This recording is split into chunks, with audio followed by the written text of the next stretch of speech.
Hey everyone, Scott here, and today I want to give you a quick overview of the NAD 3028 amplifier and its matching tuner, the NAD 4020A. And overall, this is a pretty nice setup I have. It's strictly just for background music, and I'm running these JBL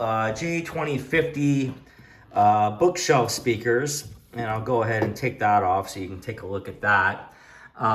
Overall, if you're playing low volume background music, these speakers work quite well for my needs. But if you're playing louder, you wanted more bass, you would obviously want to go with full towers or a higher end bookshelf speaker. These are just some cheapo speakers I picked up at a garage sale. I think I paid about $30 for the set. But for that $30, like I said, they have brought me hours and hours of great playing, great sounding background music at a low volume.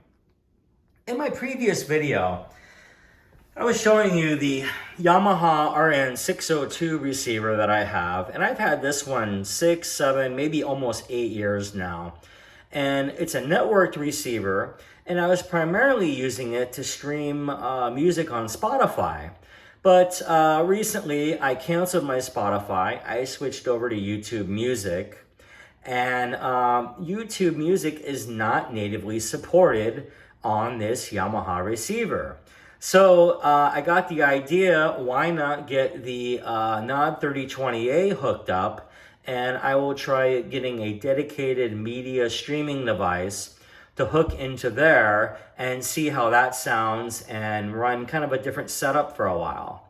And so anyways, so for now, the backstory on this 3020A is I purchased this on eBay a few years ago from a gentleman, and what turned me on to the 3020A was that I had purchased this 4020A tuner at a garage sale probably about 4 or 5 years ago.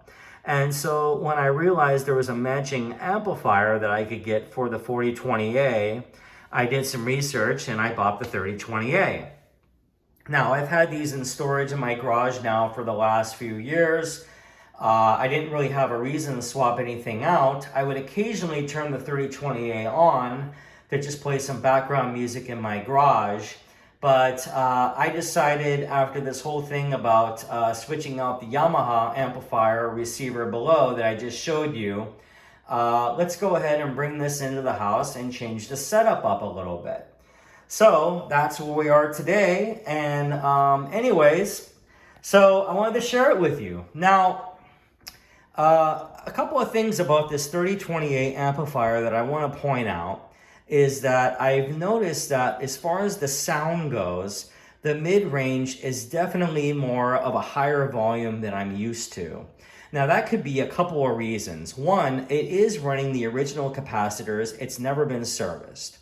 So it could be a little bit out of spec. But when I compare the current sound that it has, where the mid-range is very, very heavy, versus the Yamaha, which I'm used to actually hearing most of the time through these JBL speakers, the Yamaha is definitely more of a neutral, more balanced sound, which I tend to prefer.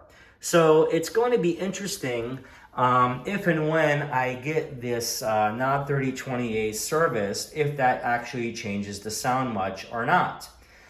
When I do that, I will make an updated video and let you know what I think and how things in the sound would have changed after getting it recapped. Now, with that said, let's go ahead and do a quick overview, and then that will conclude the video. So if you look at the volume knob, it's pretty nice. And then it has a power meter.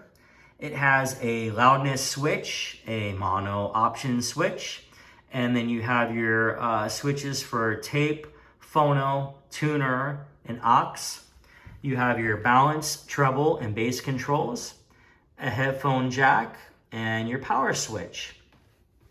For the tuner, you have a great tuning knob. This is one of the best tuning knobs I've ever used. It's very, very good when you turn it.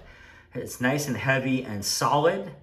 You have your AM and FM switches, and then muting, and then a mono option there.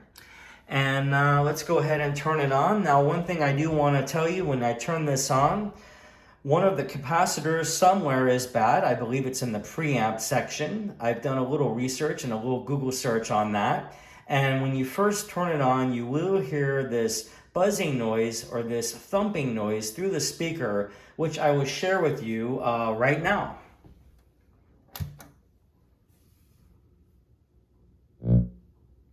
So I don't know if you heard that or not, but it's a kind of like a low pitch buzzing noise. It doesn't seem to do anything other than just make that noise when you first turn it on. But when I play the music, you would never know there was any other issues with this amplifier. Well, now I'm going to go ahead and turn the tuner on. And you'll see that it has a pretty decent backlit display. It shows the AM and FM frequencies very nicely, in my opinion. And then one of my favorite features of this tuning setup here is that it actually it tells you when you lock the frequency in. So if I go a little bit off, you'll see that it has a red indicator there on the left side, and then it goes in the center, it goes green, and then if you go too far the other side, on the right side, it kind of gives you another red indicator light. And so it kind of helps you when you're manually tuning, like you're exactly locked in, and then the stereo light will come on as well.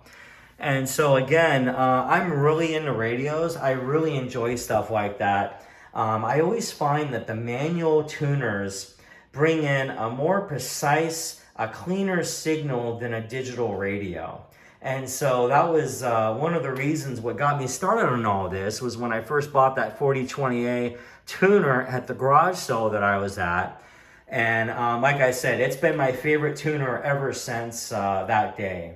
And so anyways, that's going to conclude the video. I am going to switch this around. I'm going to turn it around real quick, and I will show you the inputs on the back of the amplifier and the tuner. And then that's going to conclude the video. All right, here's the back of the amplifier. You have your speaker terminals, an option for soft clipping. You have a jumper for turning this into an amplifier or just using it as a preamp. And then you have all your inputs there for phono, cassette, and tuner, and aux, and everything else. Down here, you have the 4020A tuner, and your antenna hookups, and your sound outputs. And that will be it. So if you enjoyed watching the video, please comment below, let me know your thoughts. And if you have any questions, feel free to ask. See you in the next video.